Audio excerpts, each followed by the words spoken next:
Nuwun sewu nggih. Iki Wis didhaupan. Kowe menok kowe kenyek tuapuk lambemu lho, Kak. Isinku ya isine Mas Minto. Iya, iya. Ngono. Iki nuturi manten lanang iki lho. Kowe iki ra pengalaman, aku iki pengalaman. Pengalamanmu sak prene. Awet no. Kowe dhuwur aku to. Dhuwur kowe kutak. Sowan wonten Kanjeng Rama. Tuwin Kanjeng Ibu. Anggenipun ngabekti dhateng Kanjeng Ngasu. Kok Kanjeng Asu iki lho, Cocok. Iya, Dik. Kanjeng Rama kok iso. Iki manten tenan lho. Ini pun nyuwun dipangestu pinanganten kekalih nyuwun Kanjeng. Kanjeng.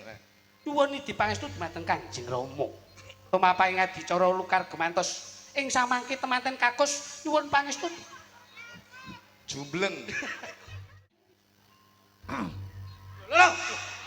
Otak jiyecek tenan mengko.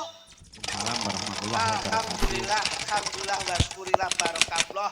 Ridho lan hidayah tumurun wonten ing keluargaku Bapak Lurah sak keluarga. Nggih. Mugi ndadosaken berkah lan barokah lumeber sakyaning para masyarakat wonten ing Kromasan. Allahumma Amin. Masya Allah. Kula niki kaya-kaya petangan budi kalian Mbah Lurah. Sebabe Mas. Ewa semanten saben beliaunya menika tindak wonten pundi kemawon kula niku selalu dipun kanthi kok Mas. Mesti diajak. Heeh. Dalu niki bertepatan nyinggaken wonten ing Bale Wisma wonten ing samudraning bebrayan keng putra kekalih Mas Muhammad kalian Mbak Eki leresipun ngoten nggih. Nggih, Mas Eki, Mbak Eki menika putra saking Bapak Kepala Desa. Nggih nggih, alhamdulillah. Mula Mbak Eki kalian keng garwa Mas Muhammad insyaallah anggenipun nuhoni wajibipun syariat ing agama. Betul. Lenggah wonten ing Bale Wisma insyaallah dadosa keluarga ingkang sakinah mawaddah warahmah, Amin. bagya mulya tentrem lan tinata Allahumma. Nggih. Amin. Selamat donya lan akhire. Saestu Mas, seneng dadi manten aja dadi manten kuwi dinggih seneng-seneng. Nah, Nggih, mula dalu niki piyayi sakmenten kathahipun mboten kok wujudipun namung ming pengin golek hiburan mboten. Niki katitik keikhlasanipun para warga masyarakat Kromasan secara khusus secara umum tetanggi desa wonten ing Kabupaten Tulungagung menika nggih njurung dedongak dumateng Mbah Lurah sak keluarga Mas Minto. Niki mula hidayahipun ngeten niki. Pinten-pinten dinten sampun gelar reramen kados ngeten iki. nggih. Campur sari orkes ora ana mandeke njur penutupan tesik wayang kulit. Nggih. Niki yen didadekke dhuwit pun pirang atus yuta. Mongko ngunduhi temanten sik sok Rebo. Niku sok Rebo ya sik diramek-ramekke neh wayang kulit Mas Minto Darsono. Lah iya. Nggih, jajal. Lah, iki gembos enek ra Mas? Gembos pun Bali, Pak. Lah ya gumun lho. Wong jenenge bola bali melu tanggapan lho. Kok iso lho rene iki ndak nggawa jarit iki lho. Sing salah dudu gembos. Lah sapa? Sampeyan wong ngono sik mbok jak. Lah aku kok ngurusi gembos iki bangkrah apa? Ngono kuwi ya kudune sesuk tetep dipertahankan. Oh, no. Nganti ngampil sarunge Pak Giono. Alhamdulillah, mula dalu niki kula kali Mas Kluthuk mboten ngirangi raos hormat Mas Minto. Subasita sopan santun adat ketimuran, para sesepuh bini sepuh lenggah, para alim ulama lenggah, para tokoh masyarakat lenggah dan dipun rawuhi kala wau Bapak Wabub, Nah. Bapak Haji Baharudin. Nah, salah satu kekuatan ing antarane ulama umarok dadi siji. Niki Kuwi sing dawuhe Mbah Abu Mbahmu. Mbahmu. Nggih, mula alhamdulillah menika Mbah Lurah sak garwanipun. Masyaallah. Kula lagi teka nuteng mburi petukan lek semi iso sume kaya ngono. Lek semi sing masak kalih bulik kemi. sing masak sapa?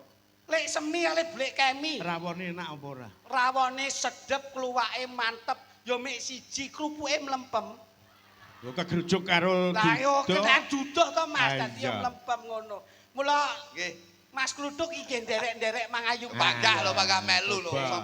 Sapa nene ra karo awakmu ya. Alhamdulillah. Arep karo sapa neh coba Lah, saiki nggih, sapa matur neh? karo warga masyarakat Kromasan aja kalah karo adimu. Kromasan ini menjadi percontohan, Mas. Contohan Pak niki rumah Sejatosipun pangapunten. kudu Mbak Lurah iya Loh. contoh Gitu contoh, Mas. untuk Kromasan ini warga masyarakatnya yang guyup, rukun, bersatu padu, ada tongkat estafet keharmonisan dan kesejukan. Iki lho. Dadi Mbah Lurah ki mengajak masyarakatnya ngejak tentrem, ngejak ayem. Mbah Lurah iku tenan, ora kaya Mbah Lurah sak Tulungagung iki nun sewu. Ora kaya Mbah Lurah Kromasan. Pripun? Dalam rangka meresmikan gazebo nanggap wayang lera Mbah Lurah Kromasan. Matane. Kok ngresmekne gazebo piye to? Wong kene iki wis genahene dampar keprabon Lah utawa ya kuwade. ngresmekne gazebo karo ndawke putra lan putrine. Gene ngerti to? Nyatane ing dalem menika sampun kelaksanan Pak Minto. Heeh. Kula seneng ya. Ora seneng kepiye Cobi? Sampeyan rada rono Mas, rada Sing rono. delok ning dhuwur gazebo lho. Nyapa? Kaya wong Pak Pikep kok kene. Kuwi iki jane Mbah Lurah ki pancen nggih fasilitas karo masyarakat ngono. Kuwi ketok sing beceke akeh lingguhe ning kono kuwi. Kok beceke oke ya pancen kuwi lenggahe khusus masyarakat umum kok iso. Nggih. Wis pokoke alhamdulillah Pak Minto. Heeh. Alhamdulillah ing dalem menika Kromasan menika Mbah Lurah ndapke putra lan putrine. Alhamdulillah. Niki nun sewu kula ya sok kala niku nun sewu ya banyol ya tutur-tutur. Mantene lanang ki lho. Muhammad telegraf ya kaya ngono kae. Asmi. Asmi. Dituturi sing apik Nggih, ben asmi. sukses le omah-omah ki carane Mas, piye. ngono. Ngeten. Mbah Lurah mbok menawi aja meneh kok Mbah Lurah. Pak Mudin Kromasan iki kira-kira ora paham karo ramalan kuwi. Pak Mudin Kromasan ki Kira-kira ora paham. piyayine ki tawaduk lho. Tawaduk tapi nun sewu yen awake dhewe iki Ora apal karo ramalan kula, Pak. ya jelas lek Pak Mudin iki kan khusus iki babakan agama. Leres. Lek ramalan nomor awakmu Lah kok nomere nyapa to Pak Minto? Lah ramalan ki biasane nek warga utawa akeh-akeh wong omahku yo ngeramal bareng ngono. Tegese kok ngrawal bareng sampean ki ora tau tombok ngono lho. Titip. Titip tapi lah yo sithik sampean iki. Iya. Ngeten Pak Minto. Mbah Lurah. Mbah Lurah, Mbah Lurah lenggah. enggak. Hmm. Mbah Mudin Piyayine pancen ora banyak bicara Mas Mbah Lurah ki. Diam. Tapi secara bukti otentik realitanya itu luar biasa. Tapi Mbah Lurah ki sing piantun sing saudarane pejabat sing sak sok Mbah Lurah. Pancene ngono, ngono lho. Ya sok ana sok ora dadi iki kadang Kowe iki contongmu ya mesti ada terus kok iso. dinamika kehidupan itu pasti ada. Ngono lho tak omong iki. Nuwun sewu nggih Pak. Miturut Ah. ramalanmu piye? Niki izin Mbah Lurah. Heeh. Mbah Lurah mungkin tidak menyadari bahwasanya pada malam hari ini adalah hari yang spesial kanggo temanten kekarone. Masya Allah. Karo temanten Iya. temanten putri. Iya. Loh, spesialnya di mana? Spesialnya ngeten Pak Minto nuwun sewu. Heeh. Iki dinane apa? Dinane iki Minggu. Minggu wetone Wetok pasarane. pasarane Minggu paing. paing. Minggu kuwi 5, Paing paing 9. Songo. Jumlahe 5 karo 9 14. 14. Gambare 14 menika pesta. Sampe kok nomor yang untuk Pak Minto. Kuwi lurah barang kok menuju apa pekat lho penyakit Iki masyarakat. ramalan iki. Hmm. Angkane 5 karo 9 Jumlahe 14. Tanggale Tanggale iki nek ora salah tanggal 12. 14 karo 12. 14 karo 12 16. 16. Gambare 26 aku wis paham.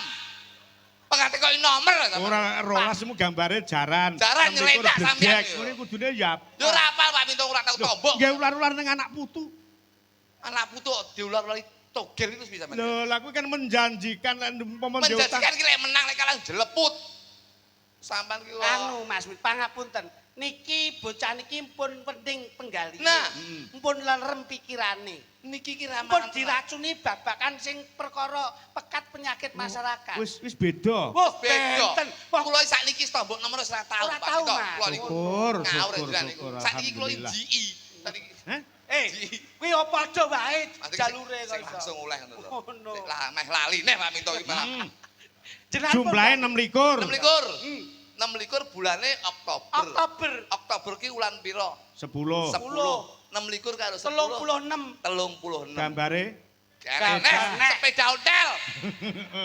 Mas, Iya. ojo ganggu. Iki bocah iki lagi ning neng. Iya. Itu ilmu lho Pak Minto. Pak Minto ilmu. 36. Gambare apa, Mas? Beda. Jawa tos ya. Kok iki ketularan kae kok. 36 taune 2020. Mm. 2020 ki angkane 2025. Lima. Yen dijumlah 225 songo. Nggih. 36 karo songo 36 karo 9 petang 45. Niki lho, niki lek ora paham. 45. Mulane wis pas sengaja ora sengaja nyipun Bapak Lurah Kromasan ndawke putra lan putrine dina ing weton iki jumlahe 45 ki saka tembung wong Jawa aja sampe lali papat kiblat 5 pancer. Masya Allah. Ya ampun, rupane kaya ucok bakal nih kaya. Ucok bakal. Penemumu wis apik lho. Tegese papat kiblat nika temanten kekarone Mbak Eki karo Mas Asmi yen jedaupan wis ketemu jodone aja sampe medhotke silaturahmi. Mas Asmi ya kudu srawung karo dulure Mbak Eki ya kudu srawung karo dulure Mas Asmi. Tegese etan kulon lor kidul ya kudu disabani. Papat kiblat 5 pancer ki wong tuwa dolan nara-narana ning tetep maglok ning gone wong tuamu. Macep ning kene. Ning kene Paribasan Mas Asmi iki manten anyar aja sedina ratu sewengi. Iya, kok kingko turu. Sesuk tangi jam 12 awan ora usah kaget. Mbah Lurah ramuke nyeneni. mergo Mbah Lurah kuwi tresna karo sampean wis dianggep anake dhewe. Nah, apa meneh asmane sampean ki Mas Muhammad Asmi sapa kuwi? Mas Muhammad As Ulul Ulul Asmi. Asmi. Iki namanya wis lafate wis lafat Islam. Padha Dadi karo nun sewu. anakmu lho jenengke. Nggih, nek anak kula pun gantos sakniki, Pak. Sapa? Eko Saitonirojim. Dudu kuwi ya, dudu kuwi. Tak minta. Aminono wong Eko aku dhewe kok. Iya. Plane aku ndek iki wedi anak tak jenenge kuwi kok nuwakal tenan dipek. Lah iki lek mutresno karo Mbah Lurah kok iso. Mas Muhammad, Hmm. ndi wonge? Oke, sip. Kayak cah pondok ya. Loh, mula Berarti asmane Muhammad kuwi saka tembung Ya. nyuwun syafaat saka Kanjeng Ya. Nabi Muhammad sallallahu alaihi wasallam. Halo Mas Ali. Hmm. Sampeyan wis daup karo Mbak Eki. Eki. Sesuai dengan asmanin jenengan sing berlafadzkan Islam. Islam. Nun sewu nggih. Dadi lho, Iki Mas. wis dedaupan. Dadi lho. Kowe Nyambut menok, gawe. kowe kenyek tuapul ambimu lho ya. Isinku ya isine Mas Minto. Iya, iya. Ngono. Iki nuturi manten lanang iki lho. Ning Kowe yo. kira pengalaman aku iki pengalaman.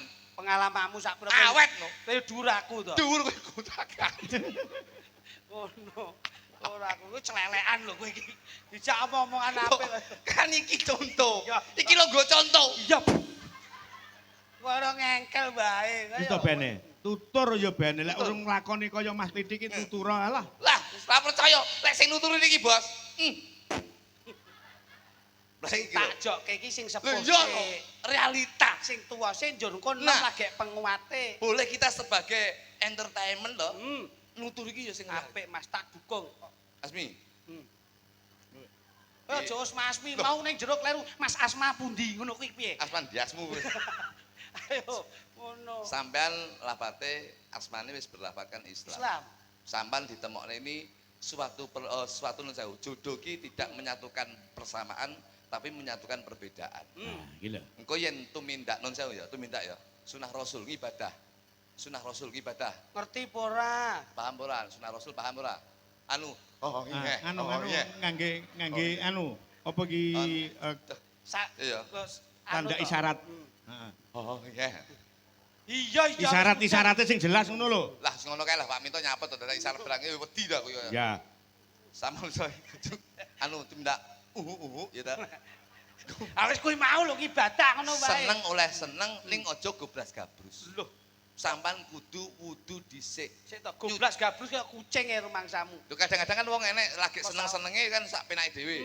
Ning saya yakin bahwasanya Mas Muhammad Asmi iki insyaallah beliaunya akan nindakake apa sing dadi dawuhe agama. Tuturana Wudu dhisik. gobar ya.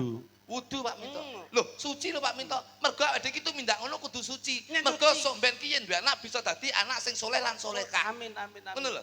Ngono. Lek wis wudu, bojo ditari. Hah? Ditari sikno Pak.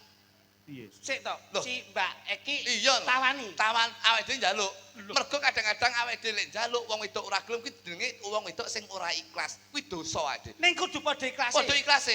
Weh, Kudu njaluk ning wedok, sing wedok. si sapa Asmi Asmi njaluk sing gone sing wedok Eki. nek muni. Yang Weh, yang piye? ayah minta. Weh. Berarti Lho iya lho. bloko sumpah. Bloko no Pak kudu padha ikhlase. Ah. Gitu Pak Minto. Lek Padha karo awakmu lho ya. leres no, mungkin Ya. aku nggih ngoten. Kudu nyuwun sik ayah minta. Loh, Lek wis wong wedok nyauri, nggih Mas. oke Mas. Wah, Sampean aja langsung bergerak. bergerak. Hmm. Donga dhisik. Apik. Wong Jawa ki punya lidah yang basah. Untuk baca Al-Fatihah. Biar sekali melangkah. Insya Allah oleh rezeki sing barokah. Ah, iki. Yen wis kaya ngono arepe tumindak Ah, ah. maos bismillahirrahmanirrahim. kulhu pisan, surat An-Nas 1, Al-Fatihah ping 1500. Ayat kursi ping 750. Al-Fatihah ping 1500. Sik, Mas. Mas Kulhu. lak kerinan. Kulhu kuwi ping Siji, terus surat An-Nas 1, Al-Fatihah ping 1500. Tak jamin. Wis, iso syariate pas. Eki keturun. Lah ya suwi ngono kok. Wis pokoke padha ikhlase. Kudu padha ikhlase mergo lek wong wedok disuwuni ikhlas, sing lanang nyuwun ya ikhlas, insyaallah keluargane dadi keluarga sing Saiki sakinah lek mawaddah ngene, warahmah. umpama wong lanang nari ibuke. Nggih, Bu, nyuwun. nyuwun. Terus ibuke mangsuli. Alah, Mah. Wesel ngono Nah, piye? yen awake dhewe meksa niku dosa, Pak. Sing dosa Awake dhewe wong lanang. nyapa? Mergo wong wedok sik kesel. Nggih napa mboten? Wong wedok sik kesel aja dipeksa. Mergo wong lanang tuh juga harus menghormati harkat martabat Kuwi seorang wanita. kuwalik ndeng. Lek wis qabil tu nikah, apapun yang terjadi, separah apapun, sekesel apapun, lek wong lanang njaluk kudu diwenehi kuwi ngibadah ganjaran cadungane jannah. Lek ra dilayani dilaknat karo malaikat. Kuwi lek kanggone sampean. Heh? Berarti iki dalang haus iki. Lah iki kok dalang haus. Iki gelem ra gelem nek sing wedok wis ngepleh-ngepleh panggah makan. Iki Lah wong iki ro wedhus mlaku waduh iki. mulai kok. Mulane mongi kok wedhus. Ora oleh, Pak. Yo itu boleh, tapi secara tidak langsung ada wong Jawa yo kudu bisa ngerti apa sing dadi karepe wong wedok. Kleru. Kleru. Mulane lek sik arep dikompil tu nikah arep di naib kae, kuwi kudu janji. Yang iki awake dhewe neng naiban. Diijabke karo Pak Naib. Kamu harus berjanji sewaktu-waktu saya minta harus dilayani. Kuwi tulisannya sing gedhi. Engko lek pancen wong wedok nampik kuwi diduduhke iki lho. Iki jane wara-warane sapa iki jane? Aku kok rumahku ra bimbian ra enek ngono kuwi to, Pak. Pak iki. Napa? Iki kok ketok lho. Nggih. Ketok lho. Pripun? Iki kurbane obat jamu kuat iki ya. Kowe iki ora kaya ngono kuwi. Wong jenengan iku yo kudu mboten lho, Pak. Nek diomongi, Mbak iki. ngene. Nalika mbiyen ning gone naib lak mesti ana sumpah prasetya. Bener, senajan to mbiyen paribasane enek mas kawin ning mung sewu. Saya itu berbicara realita. Anu, Asmi. Nun sewu nggih Pak Minto. Iki jujur Pak, kula niku lek mbanyol ya tapi saya itu berbicara yang realita. Iki edukasi. Nyata. Nyata. Aku ki rabi ki 15 tahun. Geger ora tau. Masya Allah.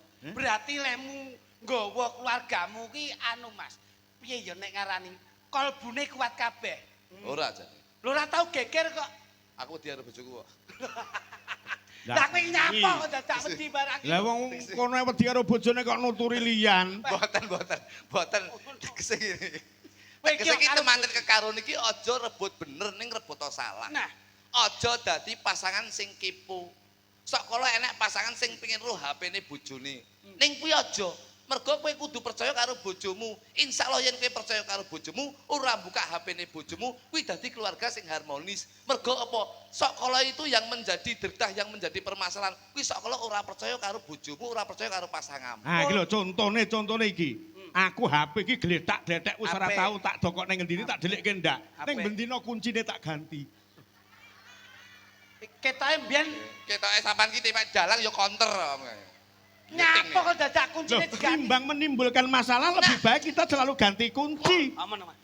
Sampean ki angel. Aman. Ngene, Pak Minto. Nah. Ngene. Jujur iki kaya kula Pak Minto. Terus? Kula niku HP ra tau tak kunci Pak Minto. Jujur demi Allah. HP kula ra tak kunci. Ning kula duwe HP sitok tak dekek jok mobil. Lah padha. Iki lho layakno konangan iki. Layakno kowe main belakang dengan istriku kowe. Kok iso? Harus. Kok iso? Main belakang itu penting, harus. Gila nih, giyeting kau sampean. Giyeting kau. Kayo telan HP-ne mbok kejok layakno niki kowe entuk telepon Sik Mas. tote kok mbah lurah. Mbah kedek barang iki. Tau main belakang ora? Rugi. Tak mongi. Apa Mas? Ketok iki lho sewu. Pripun? Sing diceluk iki kleru. Pripun? Ketok iki jalan kali wungu ketok iki. Giyeting ya. Lah nyapa to? Jenengan niku kaya Main belakang ini yang tidak sehat. Oh, betul. Ngono lho. Oh, ya sehat, katanya. Secara politik tidak sehat. Sehat. Ngono lho. Jujur menghancurkan. Nah itu. Jadi yang dimaksud Mas Minto, Lho. main belakang itu orang yang tidak sehat. Berkhianat. Nah, sing apik dalam ketransparanan, dalam kejujuran itu mutlak yang dari depan. Lah ndak transparan aku ya mah. Lah, Kuwi neh lho. Transparan itu terbuka. Jujur, jujur. Ya jujur, transparan, terbuka. Nah, nek ora dibuka, Ora marem. Ya ding. tenan kok. Aku greget. Iki cara ngene lho aku Asine sing. dadi wargane mbiyen. Ora tak pilih kok. Heh? Ha iki nom-nomane mesti celintisan iki kok. Sapa sing ngomong? Lho, panjenengan no. Lah iya.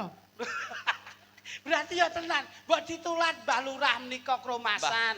Mbah Lurah kromasan. Nenengke to. Antenge kaya ngono. Anteng, Mas. Alime kaya ngono. Wah tenan nek Mbah Lurah kromasan tenan jujur anteng alim sangkek primpene. Bah, iki malah ngedu iki wis. Bulurah lenggah lho niki. Bulurah lenggah lho. Bulurah niku sinten mawon dipun salami. Loh. Dipun salami Mas, ora bedak-bedak. Aku ki wis saged maca lho lurah sak kecamatan ngunut ki sing jujur endi sing alus sing endi sing alim endi. Aku ki ngerti kabeh. Sing paling jujur lurah ngunut ki mung loro. Sepundi? Kedek karo Sanjul. Jujur niku. Jujur alim. Jujur. Berarti tak wongi. Ya, Ngakoni dek. ngakoni piye? Ngakoni nek ra jujur karo bojone. Berarti jenengan yo betik berarti. Heh? Kok iso? Berarti panjenengan yo ora tau jujur. Sapa omong aku lek ra jujur ibuke nesu kok. Loh, lah wau. Heh? Jarene wong lurah sak kecamatan ngono sing jujur loro. Mas Mbah Kedek karo Mbah Sanju. Heeh. Berarti lah jemal melu sing Aku apa wilayah ngunut? Saya kan wilayah Rejo Tangan. Iki wilayah ngunut, lah rejo tangan sing marai. Ngono. Dadi iki sing provokasi rono, ngono lho. Kowe ora sembrono. Pangapunten, Pak. Apik elek kuwi gumantung saka awake dhewe. Wong kuwi sok kala nyawangi awake dhewe apik, ning penompone wong liya urung tentu yen apik. Wis penake ngene Mas, lek Iya. pengen eruh elekmu, Nggih. teko wong sing ra seneng karo awakmu. Lah, lho. Lek pengen eruh apikmu, teko wong sing seneng karo awakmu. Wis titik. Apik elek ora kudu digoleki. Nah, Ning kudu diintrospeksi diri. Kaya ndene manten. Manten ki nek saiki kaya api-api ning nek kudu iso nata mengendalikan diri. Itu masa-masa dalam berumah tangga itu butuh proses. Ngono lho. Mula nyapa kok manten ki mesti sakral. Kowe lak ra tau to ana manten didelehke gerdu lak ra tau to. Manten mesti sakral enak didelehke mantan deleh kedua enak enak kuwi. iki mbiyen digerebek. Awakmu. Ketangkep to we? Langsung diijabke ning gerdu. Eleh wong ya ngenteni sampean to aku asli. Lah iya wong loro. Kuwi ra ngerti. Iki pangapunten, Pak. Dadi secara hukum Jawa, mula wong Jawa ngepake Jawane, manten ki ora ninggalke janur. Arep ning ndi nggone mesti manten ora ninggalke janur. Sebab menapa? Nek wis titikane ana janur, kuwi berarti ana titikane wong duwe gawe. Nah, janur menungso ki jane awitane sangka nur. Cahya. Iya, heeh. Nah, nur kuwi cahya, jan kuwi jan-jane. Mula manusia itu semuanya mendapatkan cahya. Gari awake dhewe leh ngobati kepiye. Mula janure lak mesti digawe ngeten iki. Dieto-eto kados rante. Rante iki apa? Iki dieto-eto kaya rante ngene iki. Rante kuwi tegese silaturahmi. Jenenge menungso kang urip ning alam donya aja sampe medhotke silaturahmi, mergo silaturahmi kuwi padha karo nyedhake rejeki. Ah. Enek meneh janure nalika temu, kuwi iso diarani kembar mayang. Kembar mayang ki lek wis bebarengan urip kekarune kudu mayang ki madhep manembah nindakake sembahyang. Nah gene ngono lho sing tastes kembar mayang ki lak mesti rena-rena. Ana wujute kupat. Kupat ki ngaku lepat, temanten kakung ya ngaku lepat, temanten putri ya ngaku lepat. Tutuplah lembaran yang lama, kemarin adalah kenangan, sekarang adalah tumpuan dan besok adalah jawaban. Ora liyaning kupat mesti ana lepet. Lepet ki disilep kanthi rapet. Jangan sampai pasangan itu membuka aib rumah tangga masing-masing. Iki lho Mas, niki Nah. cetok. Tur meneh sik ana sajene barang. Lek didhawuhke kae ana sajene kuwi buceng. Buceng menika yen mlebu kudu kenceng. Tegese yen mlebu Mbak Eki mlebu ning atine Mas Asmi? kudu dikencengne Mas Asmi semono uga tresnane ya kudu dikencengne mlebu ning atine Mbak Eki. Buceng tumes. Mlebune kenceng metu kudu lemes. Tegese metu kudu lemes, Lemes dilemeske penggalihe, dilemeske pikirane. Luwes Wong rawunge. Luwes rawunge kudu sabar, sabar kuwi subur, ora sabar mlebu kubur. Alhamdulillah Nah. niki lho Pak. Dadi Pak. tatas titis tetese Kuwi lek kepenak. jelasne ngeten niku kene iki suruh Ah, tengah awet. mengko dibablaske lek pitutur luhur kagem temanten ya. iki diselingi lagu Loh, dhisik. lagu lho. hitungane wong Jawa nggih tetep kudene hiburane, Yo. Pak. Oh ngaten. Wong nu nek sepaneng terus ora kepenak. Tenan aku lek sepaneng yo malah kaya wong stres. Aku ndang golek kanca yo nyanti golek hiburan Wis ngono. kok ngono neh mesti kok yeting aku. Lah timbang stres, Aus. stres iki kembange wong lara lho. Ya, ya. Lara iki kembange wong mati lho. Apa pengen kowe mati nom? Kula nek mati mboten pengen nek ajeng jenengan slip monggo. Hah? Lek kuwi ra mungkin diselip mergo Lek- duduk diselip koyo gabah ngono. Mangsane. Ya, Dok. Kaya ngapa? Iki Iya. kagem para sepuh sik diaturke mligi kagem Bapak Markam. Sing pundi? Iki ngersake kacu kuning iki mau ngecak pesen. Napa? Kacu kuning. Kacu kuning. Bal dicetik. Kacu ndeng. Yo, digarap seragenan. Sinten sing nembang sinten? Saka Mbak Diah, Mbak Lilis, Mbak Luki karo Mbak Punjung. Sik Ya. katakan. Jajal Ya, ngatur sik, coba. sepotmu jajal. Mas, sepotmu coba kene. Ya. Ya. So, Kene, Dok, celok katakan. katakan. Iki pundutane Bapak Markam diaturke.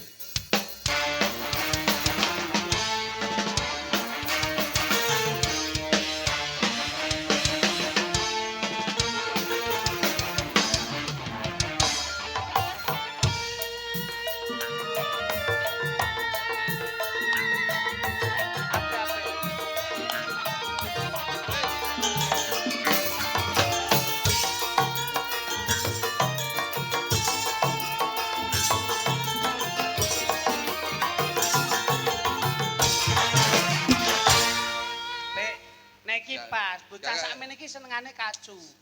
Ngono. Kacu kuning iki pas. Ya. Loh iki jelas tok.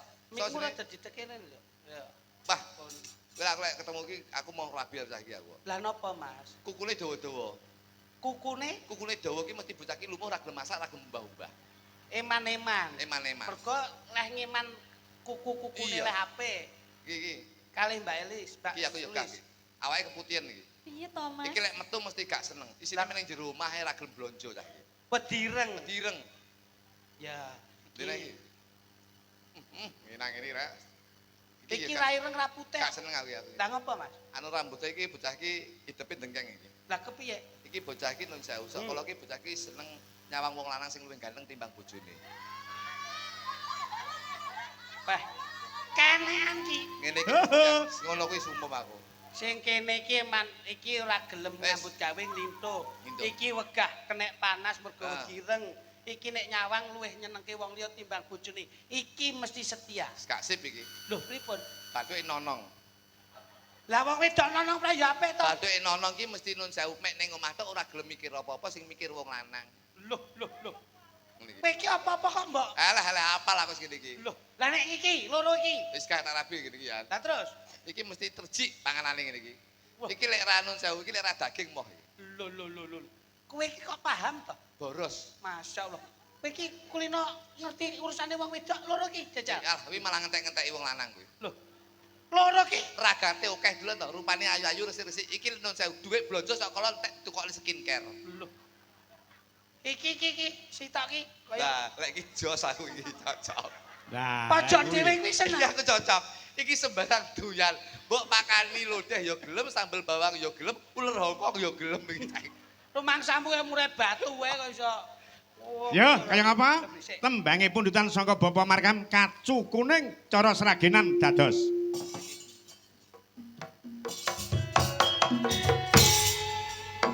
Ya, ya. Ayo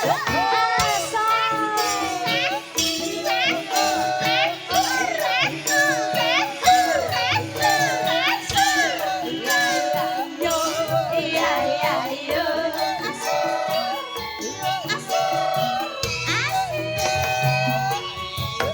Halakan dir, halakan dur.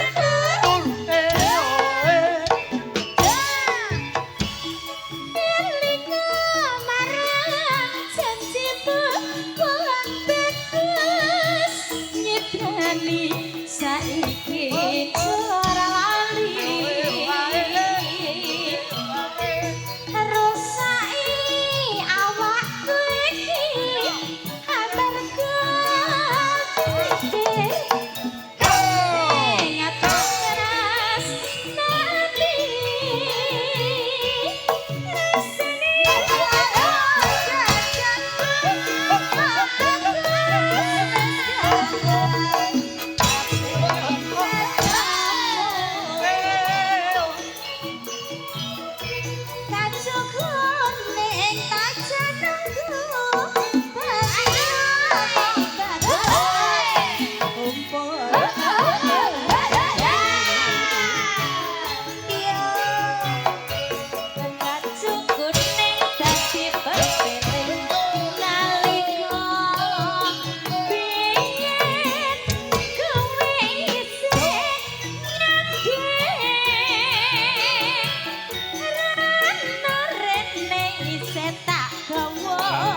Bisa bisa nanti ada mau hai hai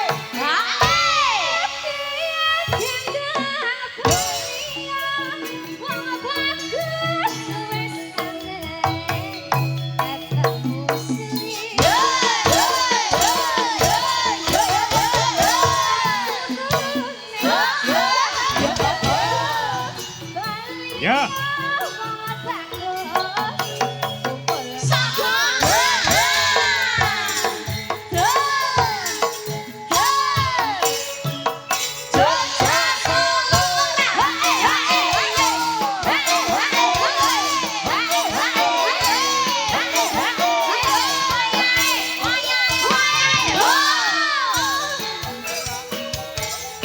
Gagrak Tulungagungan Mas.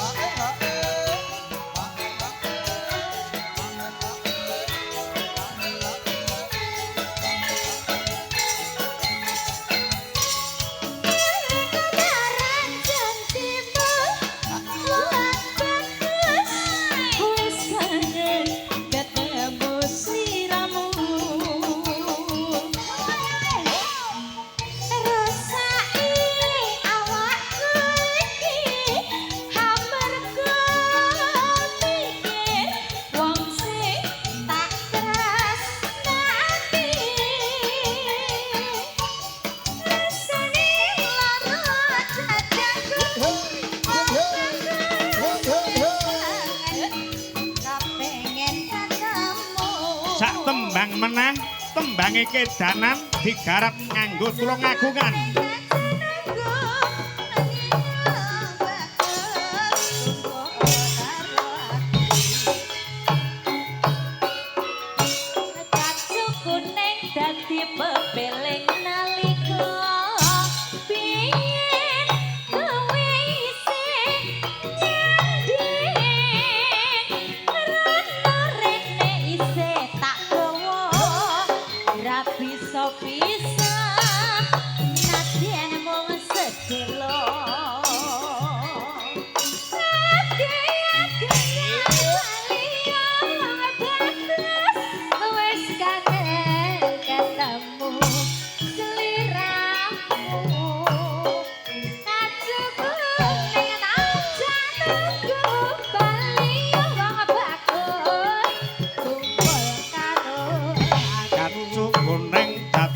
Babeleng Kacu kuning dadi babeleng nalika biyen kowe isih nyedhek barana mrene isih tak gawa ora bisa nanti aku sedelo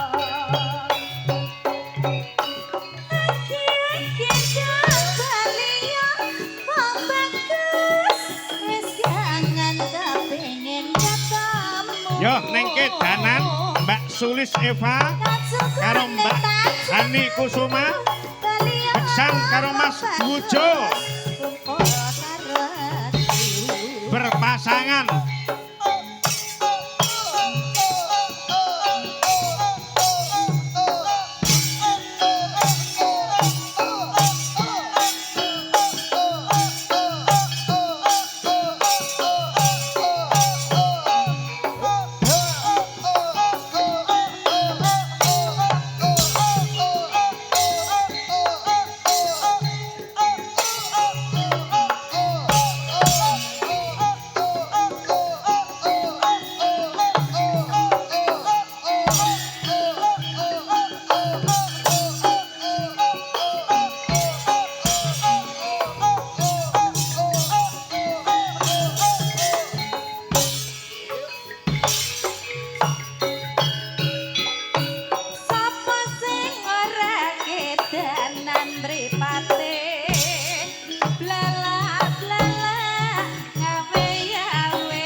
guyomu sayangi anakku loro wis randang Ugi katur Mas Sutekno Mbacem Ponggok Kabupaten Blitar.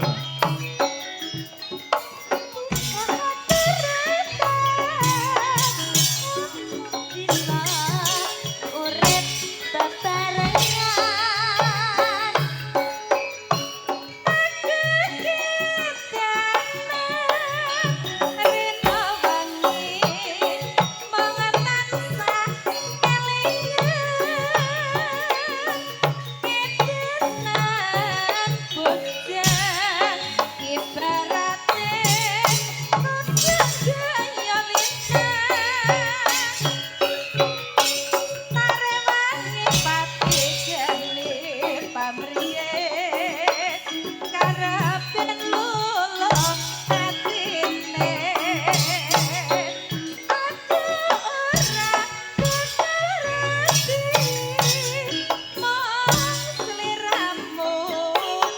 Priya tak enteni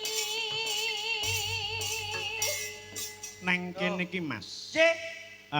Awake dhewe nuruti penggemar utawa pecinta wayang kulit. Cek. Dadi kabeh mau digawe rata, sing tegese sing sepuh ya keturutan, sing enom ya keduman. Leresipun antawisipun wonten lagon, lucon, lajeng lakon. Nah, niku ora Nggih. ngerti. Leres. Masmu ora ngerti lagon, Lagon, lucon, lakon. Kuwi ra mudeng. Lagon ngertos lakon lucon niku rada. Lucon ki ya kaya awake dhewe engko nek bar bali rampung njur nemoni Mbah Lurah badhe nyuwun artol lelucon. Nah. Kuwi lelucon ngono. Nuwun sewu, Mbah Lurah, gandeng sampun rampung lek kula nyambut damel wonten ngriki. Nggih. Niki lajeng kados pundi le Maringi arta lelucon kula. ngoten. Engko aja nganti kleru, engko aja dik becekan diweke. Ambleset to niku ngoten. Dibablaske ya Mas. Siap, siap, ngoten. Iki ana pundutan sangka ingkang menggugati jenengan didamel ken damel prakmenan ora ketang mung 2 menit. Ayo pramen ki sing jumbo kalih ngen pahargyan dalu menika, Mas. Heeh. Ngoten. Nganu mawon dicuplekke leh prosesi temu manten. Heeh. Nah, prosesi temu manten jur lari nem-nem sing ora ngerti ben dunung. Ngoten. Oh, ben dunung. Nggih, Cara wong nggih. dadi manten ki kemasane kudu kaya Ah, ngene, nggih. nganggo adat Jawa ki Leres, ngene. leres. Heeh. Nggih. Nika sawetawis ngampil MC-nipun anu Jalaluddin MC Beken. Ngoten. Anu Mas, calon bojomu cepake sik, calon bojomu. Nah, Sing calon bojomu. bener. Ah aja iki, iki yo sik kenomen. Kenomen dadi Sing ibu pas ra karo wangun. siamu. Lho iki ra cocok iki. Soale nggon weton beda, nggon weton. Delok anu wae sing ngene. Nggih percontohan ya. Iya. Sing iki sik njajal nggih percontohan. Nah, Ini Nduk. kuwi ibune temanten. Niki ben bojone niki. Oh, bojone. Kok ibu wah Kaya gerdu. wong wedok kuwi nek nggon ayem pikire tentrem nggon atine iki ngene iki sumeleh. Wong sing semeleh iki Semu. kaya Iki malah rencanane karo Mbak Lurah Kerumasan ora oleh mulih pipit iki. Lah damel napa? Arepe nggo kentongan beli desa. Ayo tutuke nyilehtekmu kuwi. diarani wong wadon sing gelem semeleh tegese mbalung suwal ki kaya Mbak Bibit. Copi. Mas Mas Lutuk saking rika. bojoku sing ndi? Bojomu iki kowe kok nggo buntut barang ki apa to Nduk ki? Wis mangsane. Pego udi men. Kowe milih iki apa milih lek semi? Lek semi nyepak kono kae. Kono raja rono lho. Wah, Tak gawedi. temokne sik kok iso. Udi bojoku. Iringane napa, Mas? Iringane Ajenge panggih lho niki. nggih. Iringanipun anu. Iringane anu Apa, Mas? Sing penak apa? iringane papala. Papala. Kok papalan mbahmu kuwi kok iso. Ya sakral no. Nyuwun sayening purtami kang dadi kinurmatan. Ing samangke sampun titiwan ciangginipun adicara pangki pinanganten. Ing samangke kadheraken para pira pradonga kanthi ngungelaken nggih menika kodhok orek. Nah, ini tenanan. Wah, sakral. dumateng para bapak saha ibu ingkang dadi kinurmatan. Ing samangke panggihipun pinanganten kekalih sampun kawis turu. Nggih punika jengkaripun pinanganten putri ingkang sampun mijil saking Gunung Bulu. Weton genggek, Mas. Kok kono ki lak yo enek desane Bulu Rejo lak enek to. Tak kira lek Ing samangke temanten putri kang mijil saking Bulu Rejo pikantuk pinanganten ingkang mijil saking Kaliwungu. Ya, aku tukang nambang. Lah iya, kono kene padha wae kok iso. Sampun tumapahe ngadicara pinanganten kekalih anggen nyo. Dedaupan sineksenan sayaning para tamu ingkang dadi kinurmatan. Aglia tumapaipun adicara pinanganten kekalih. Bojoku kena stroke. Mlakumu ya sing apik, manten ki sing apik, ora Sing ngono. halus. Mas aku lali. Lah aku biyen digrebek kok, Mas. Ora ngene iki kok. Ya sagrebek-grebek kok iki nggon prosesi tenanan kok iso. Piye? Pinanganten kekalih kapanggihaken wonten ing dinten Minggu Akad. Ya. Minggu ki Minggu akad. Akad ya. Lah, leset. Iki lho kaken kumpul Jalaluddin. Ora resik. Ing samangke pinanganten kekalih dipun panggihaken wonten ing dinten Minggu Pahing. Donga pangestu dumateng para sesepuh pinisepuh para alim ulama. Tumapak ing adicara pepanggihan pinanganten. Ing samangke reronceng adicara panggih manten wonten ing dalu punika. Nggih punika awiwiti balang-balangan suruh. Ayo ndang balangno. Balangno, ndang balangno. Hei. Balang ki yo balang. Gantalan nyapu kok balang helm. Nyapu tuh bocah-bocah ki. Lah apa sih dhek balang? Gawa gegeman. Gawa gegeman sih. Enake kuwi ya, Mas. Golek gegeman. Gegemanmu apa? Sertifikat apa BPKB? Ngono. Iki gegemane nyo iki. Nah, wah, Ben merempel kudune. Gua aku. cili ae. Kuwi gegeden. Tak bialang ben minggat golek sing ayu. Iki ki nggih njagani iki lho kok iso. Ayo. Ing samangke tumapake adicara kawiwitan nggih punika. Temanten kekalih balang. Iki lho Mas, gantale iki lho Mas. Gantale iki. Balang-balangan suruh. Ya, balang sak aku. Ini Betul ini. Nah, op. Kaya dilebokne lho ngono iki. wong balang dadak golek blowokan nyabut. Balang kenekno ngene lho. Lah tak kenekne. Menapa to pedinipun gantalan suruh kesusu sak kepingin anggone weruh keluarganing pinanganten putri lan ugi weruh keluargane pinanganten kakung. Ing samangke sampun adicara balang-balangan suruh inggih punika kapratitesaken Ugi balang-balangan gendu. adicara sesungkeman. Lah, kucamtuk. Sing sungkem ki sing wedok ki lho, sik. Lemu ra iso ndodok. Iso Sungkem sing ya. wedok. Ya ndodok. Iso. Lah kok Bahaya. ndodok yo gawe aturan Mas Pak Pyoh ngono ku lak yo. Lah kulit. Ndodok ki yo ngene lho, kowe iki jan mau wis kadung adicara sungkem ki lho, ngene plek. Lenggahe alon-alon, plek. Njur ning ngarepe dimatke. Nah, terus Opo iki? Kowe iki lagu ae. ya arep nyanyi. Terus langsung katurke kabekten, ayo. Ing samangke adicara sesungkeman pinanganten putri. Nyuwun nidi pangestu. Bojoku gede sekok. Sono. Ah terus muni pit. Opo kuwi? Opo iki? Parah, rasa mbok teroke. Lah jere kon muni ngono. Beli piye? Beli piye? Opo iki? Malu. Gua tos kene. Ing samangke anggennya pinanganten putri sesungkem dumateng pinanganten kakung. Kau wedi. Duh, Turakan sungkem kula. Sungkem pangabekti kula iki kanca. Dumateng Pokoke- penseningan. Se. Mugi-mugi kanapi. Jangkrik.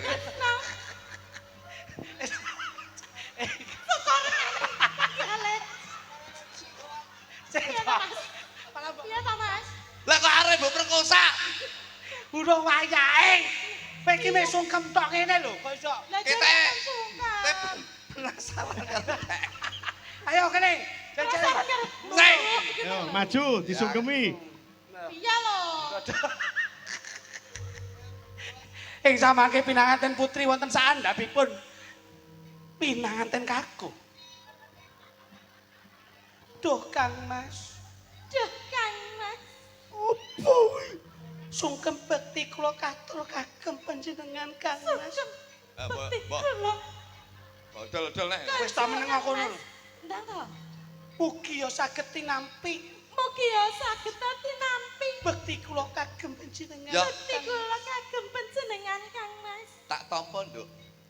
Muga-muga kowe bisa tresna marang pun Kakang. Pelit-lit.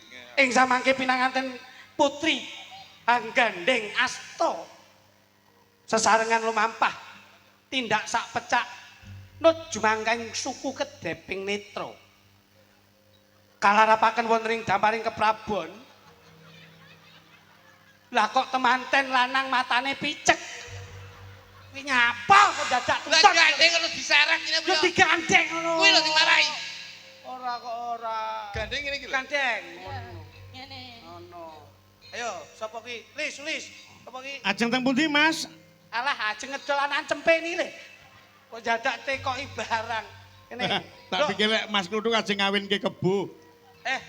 mbak Esi tak nih mbak Esi saya sembarang kene ta kunjung kok kuwi kono ing samangke minanganten kekalih kalarapan kula damparing keprabon tumuju wonten ing pawiwan agung handum katresnan sowan wonten Kanjeng Rama tuwin Kanjeng Ibu sak berkatyaning para keluarga agung ingkang saking Bulurejo Nggih. sarimbit kalian keluarga saking Kaliwungu Anggenipun ngabekti dhateng Kanjeng Ngasu. kok Kanjeng Asu iki lho iso Iya ting Kanjeng Rama kok iso Iki manten tenan lho.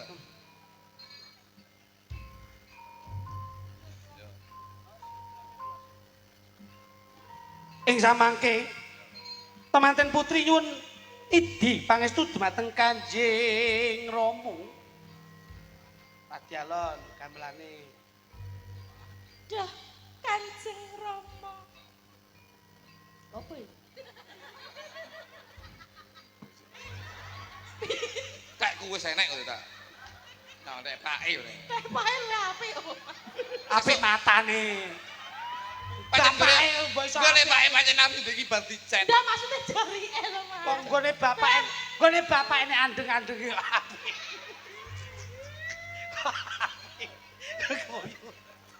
ayo sing tenanan ki dipirsani bapak-bapak iso ing samangke pinanganten putri nyuwun idi pangestu dumateng Kanjeng Rama Duh Rama, piye Nduk kula nyuwun pangestu dumateng panjenengan.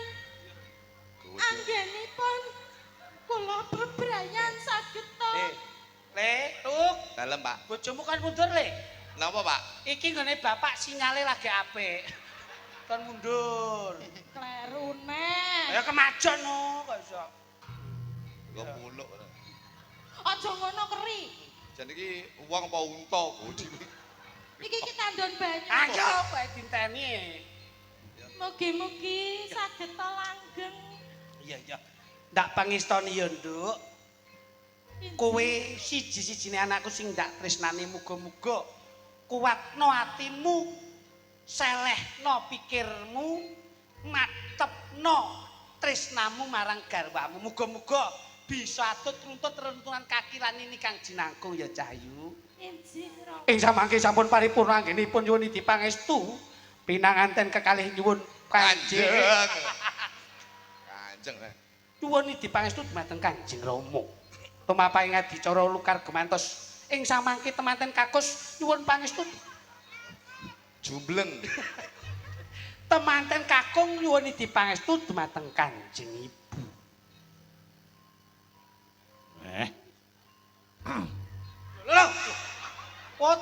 Ya cek tenan mengko.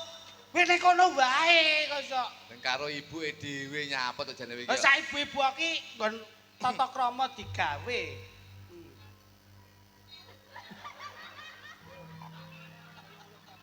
Bu, nyun donga pangestu.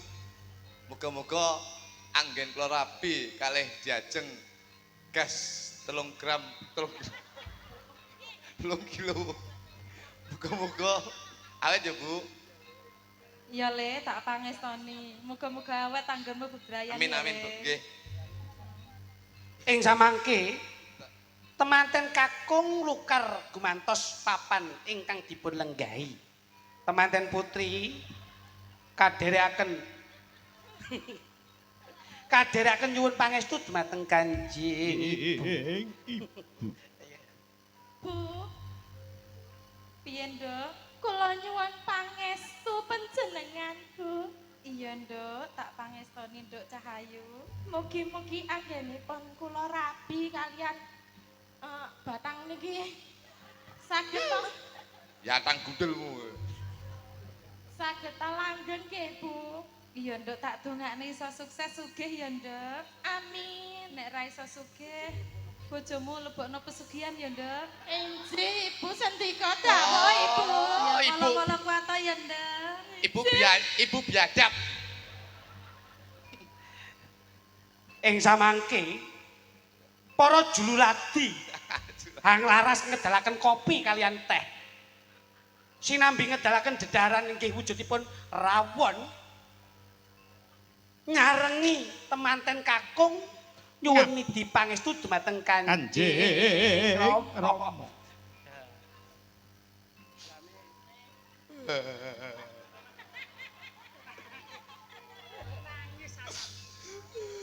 Anakmu nangis. Terharu, Pak. Ya ampun, kok nangis ngopo Le? Wis aja dadak nangis. Aja dadak nangis. Saking bahagiane iki, Aja Pak. nangis. Kon cahe kesenengan.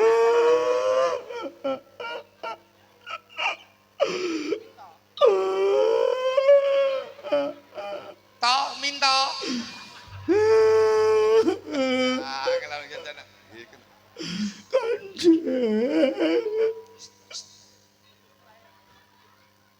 Sampai nyapa nangis. Sing nangis iku, Dik. Lho, trenyuh wong kono ki. Ternyata nyawang manten kaya ngono ki ternyuh. Wakil kok iso. Ing samangke, kene lho. Ing samangke temanten kakung niki pangestu. Kula nyuwun donga pangestu.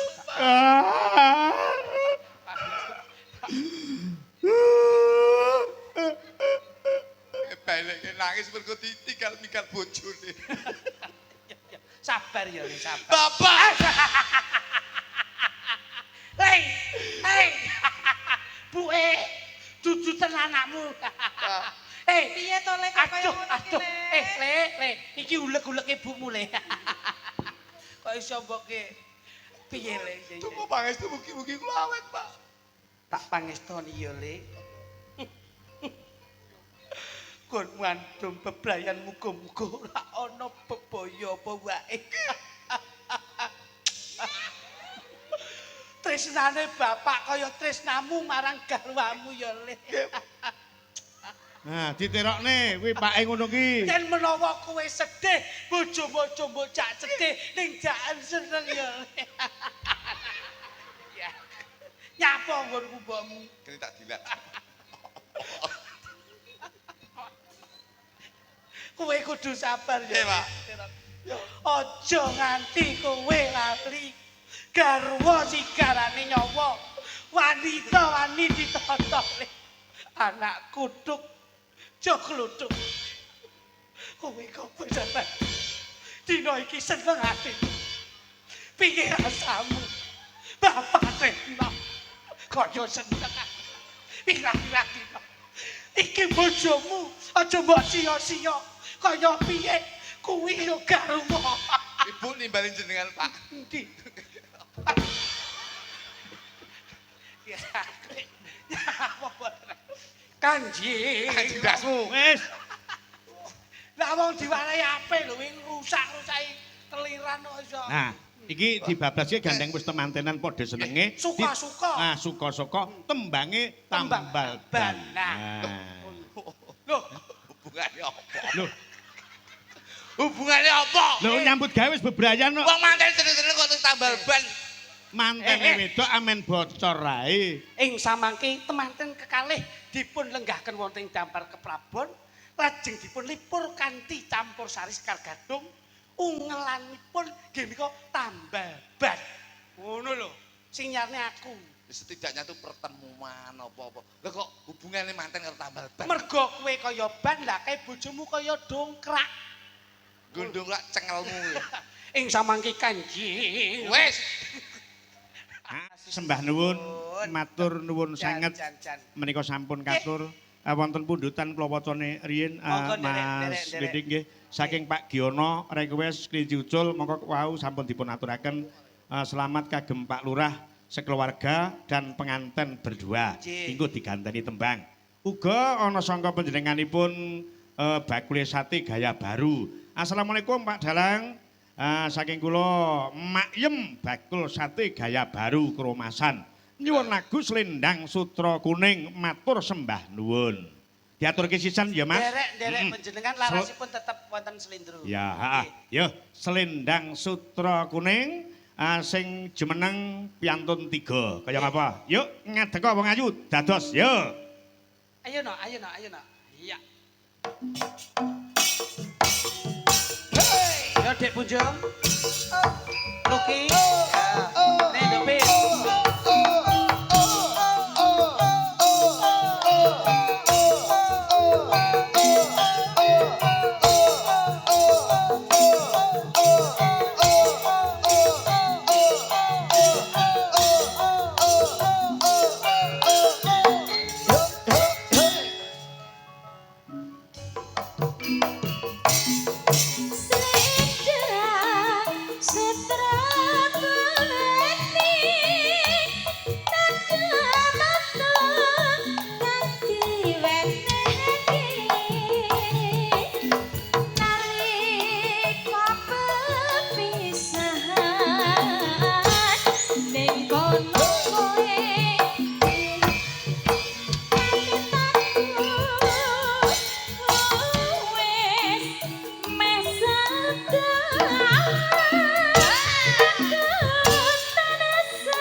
Parno Pati satu tembang Slendang Sutra Kuning.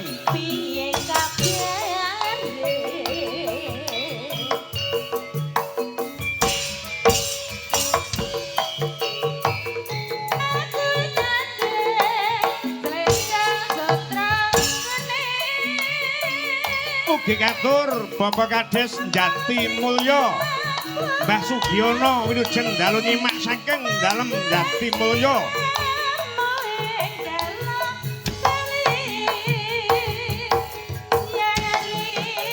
Jati Mulya Bapak Sugiono Mbah Lurah ing Kecamatan Suwiri.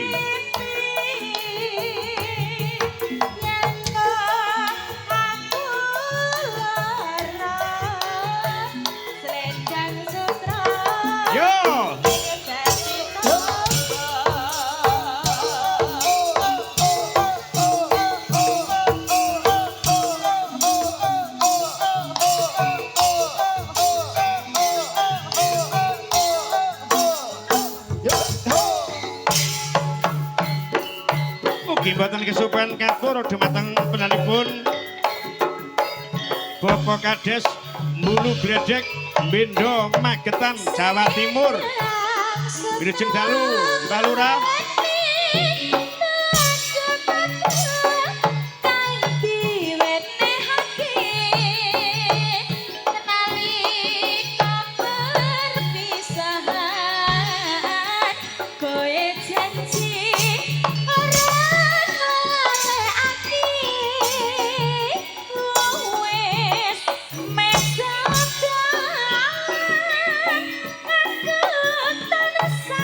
Mikir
menika Slendang Sutra Kuning sampun katur pundutan saking bakule sate ingkang wonten Kromasan. Leres, leres. Iki lagi krungu. Lajeng pundutane Bapak Sugiono Mas sing Cih. kagungan Java.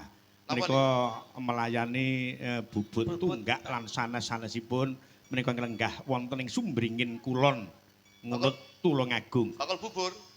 Sing bubuti tunggak nganggo apa iki? Alat. Alat. Zaman sak menika ndamel mesin. Iya. Oh. Menika saged berhubungan kalian Pak Giono ingkang wonten Sumbringin. Sing kula seneng niku lho Bu sinten wau? Bu bakul sate sinten? Buyem. Buyem iki bakul sate gaya baru.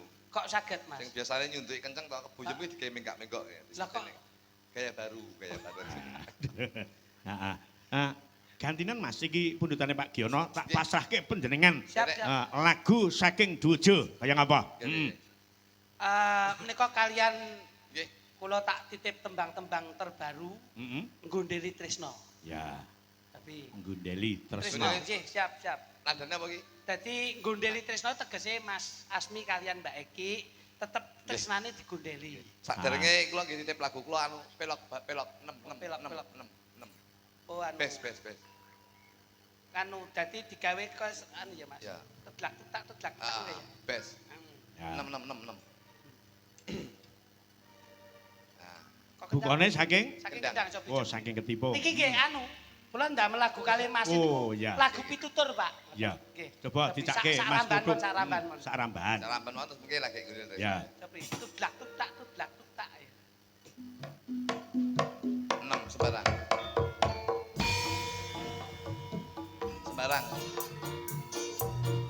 Neno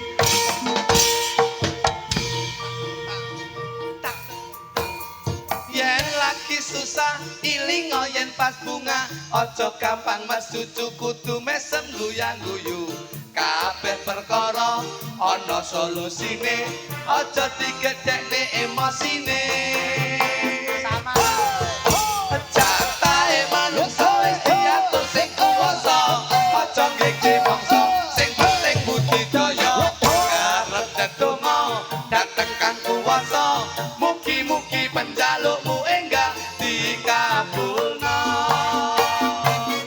jarene Panjawa alon-alon lakon gremat-gremet watale slamet sing becik titik sing ala ketara mula aja padha tumindak culika mula aja karo tangga mula ayo